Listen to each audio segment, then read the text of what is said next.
Just tackle him. Go on. It's easy. But you get rinsed. Again, again, and again. When will it stop? My teammates must hate me. How can I lock players up? Transition forward a few months and you're making tackle after tackle. Attackers are getting fuming. Slide tackle here. Goal line clearance here. You've become an absolute brick wall. You stop everyone in their tracks, and it's an immense journey from being a liability just a few months ago to now being the Rolls Royce in your team. But the question is, how did you do this? You followed these steps that I'm about to share with you. You see, just a couple seasons ago, I got moved back to left back. It was my first season defending, and I had no idea what I was doing. I used to get rinsed every single week and sometimes even put on skates. However, I'm now in a position where I win 99% of my 1v1s defensively, and every attacker I play against gets locked up. And let me share a little secret with you. Sometimes I'll have nothing to do in the second half defensively because the team will basically realize that I'm playing up against that if they keep going down my side, they are not getting past me. Today, I'm going to be sharing how you can do the exact same as me. Step 1, the slow down and pounce. As a defender, you may think that your primary job is to tackle players. And while it kind of is, you have one more important job than that, and that is slowing the attack down.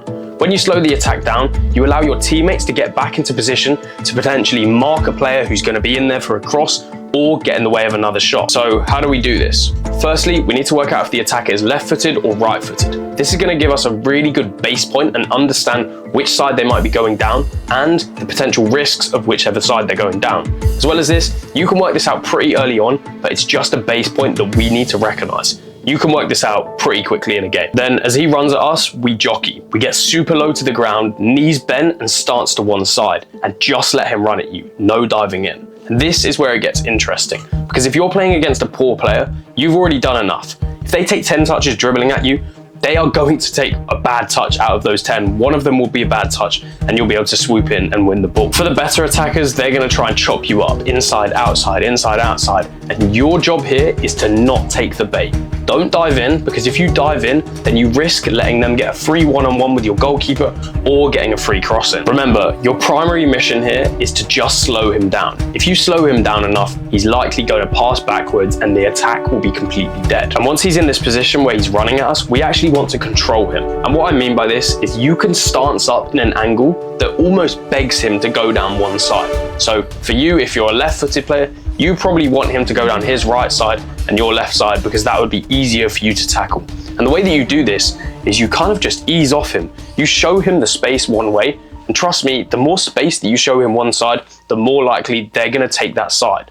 And then what we do there is we angle it a little bit. So as he sort of starts dribbling this way, we're just showing him the space, and what we can actually do is send him all the way to the corner flag. And once you start sending the defender away from the goal, you've basically minimized the risk that they can actually have from this attack. And once you keep sending them that way, they'll eventually pass backwards, and you've done a really good job without even having to tackle the attacker. This takes a lot of practice, so please practice 1v1s to understand this. But just as a reference point, like I was saying, make sure you get low to the ground, do not dive in, and just beg them to go one way. And trust me, if you do this, they will go that way because they think, oh, he showed me down the line, I'm going to go down the line. But you know he's going to do that, so you're prepared for it. So if they do try and take you on with like a heavy touch, you're basically stanced up to the point where you can quickly turn. And if they don't, then you just dribble them out basically. And this is something that I fell victim to as an attacker when I played against good defenders back in the day. So trust me, this really works. So now we understand the concept of just jockeying and slowing the attacker down. But what if they're running directly at the goal? And you can't really slow them down. They're not falling for the bait, they're running directly at you and they want to go in for the kill. Well, in order for them to do something, in order for them to produce some output, they either need to cross the ball or take a shot. And for those of you who truly understand the mechanics of this, you can't instantly shoot just like that. You can't instantly cross because you actually need to bring your leg back up to actually be able to shoot or to be able to cross, which means this takes an extra second for the attacker. And that little split second, if they just tried it without doing some sort of skill move on you, then you can just see it happening and you can just stick your leg in. So in turn, what the attacker needs to do is they need to buy a second off you. And the way they're going to buy a second off you is by chopping you up with some kind of skill and pushing the ball away from you. And this is when we pounce. As soon as you so this is how it works, right? You jockey, And as soon as you think or you see it with your eyes that they're going to push the ball slightly further ahead of them, that's when the risk comes for them, and that is when we want to pounce, because that's basically our time where, as they push this ball slightly in front of them to the point where they can't quickly take another touch. If they do this while they're just dribbling normally, if they take really small touches and we dive in, they'll be able to just quickly take an outside touch because they're close enough to the ball to just shift it away from you. But when they're going to shoot and cross, they can't do this. They have to push the ball slightly further away. It takes slightly longer. And this is enough time for you to dive straight in and win the ball. So the way that I do this is I wait for them. They run at me.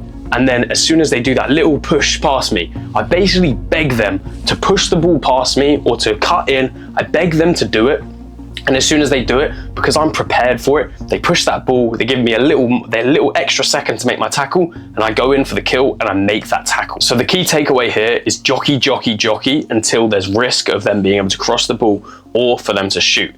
And when they do this, trust me, you'll know about it, because not only will it be a little bit of a heavier touch or they'll do some kind of skill move, but as well as this, trust me, you're going to see it, because even if you don't see the individual leg movements or the individual whatever movement, you're going to notice their body changes, because they'll just be dribbling like this and then all of a sudden it might be a push.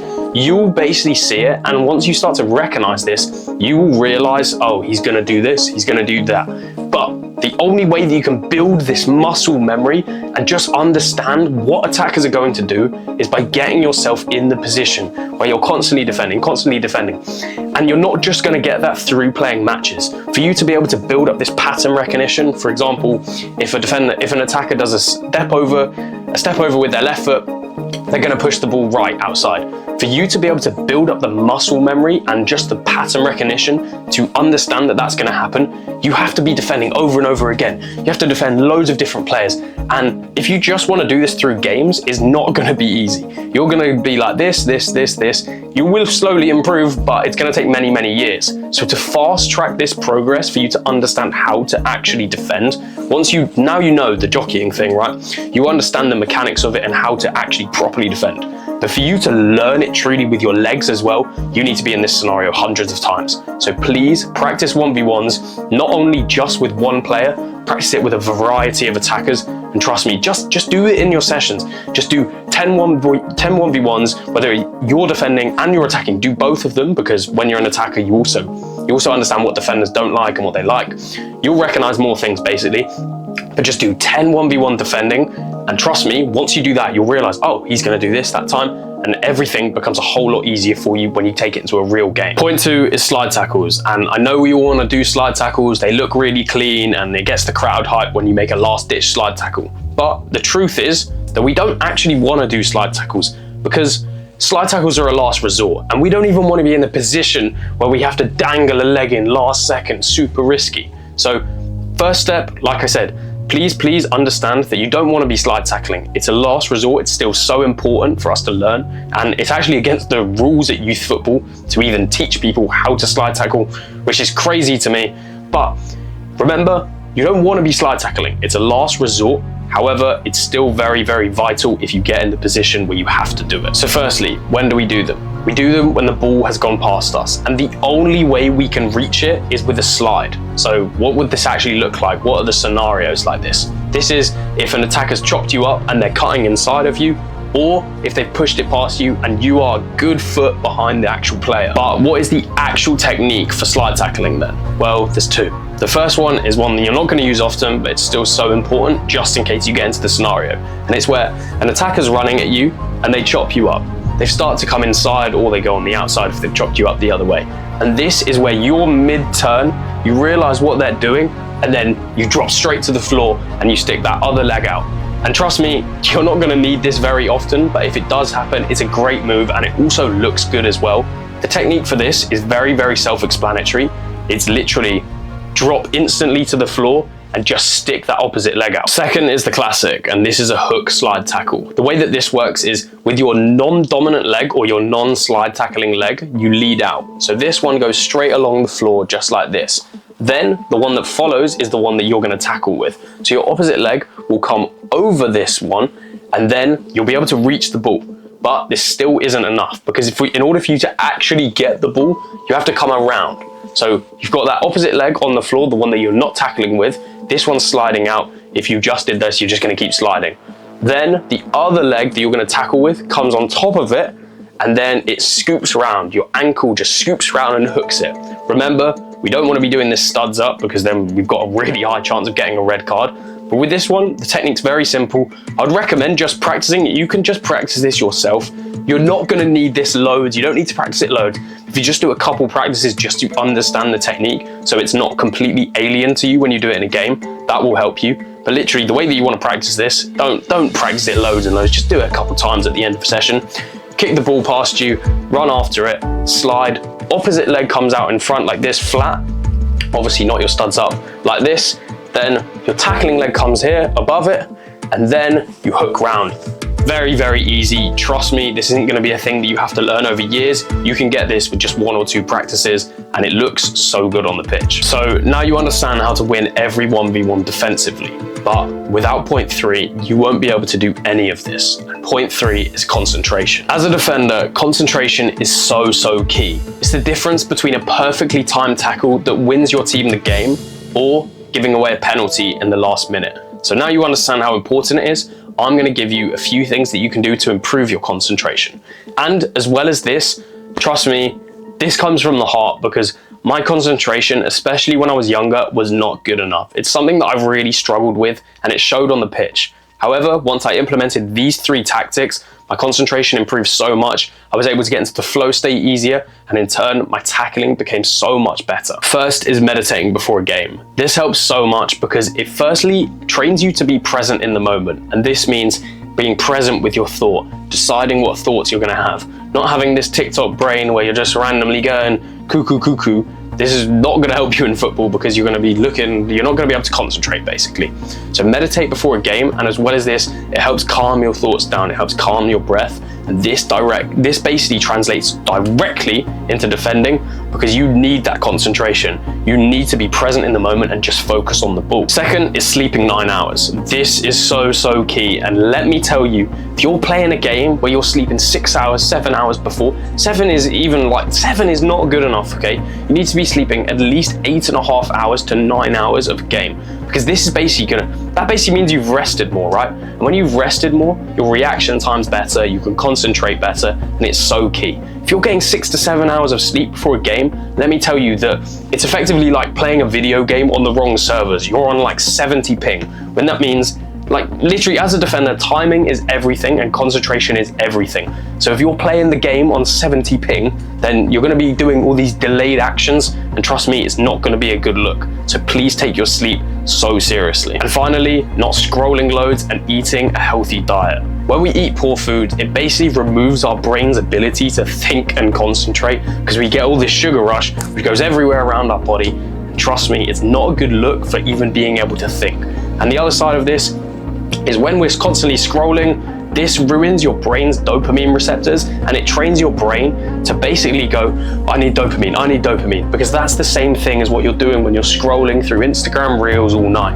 That basically signals to your brain that it needs dopamine, need dopamine. And in a game, imagine you're defending and you're trying to really concentrate, and your brain's going, TikTok, scroll.